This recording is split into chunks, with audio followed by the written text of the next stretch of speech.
да научим английски език заедно с Ники. Урок номер 2. Спрягане на глагола аз съм.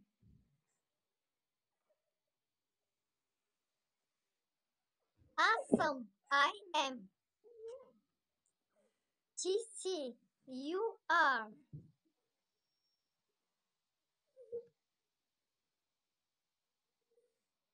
Тя е. She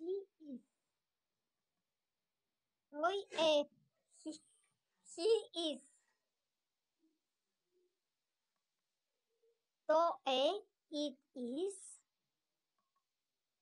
Ние сме. We are. Вие сте. You are. Те са. They are.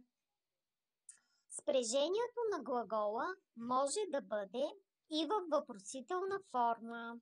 И тя е Am I, are you, is she, is he, is it, are we, are you, are they. Въпросителната форма се превежда последния начин. Аз ли съм? Ти ли си? Тя ли е? Той ли е? То ли е? Ние ли сме? Вие ли сте? Те ли са?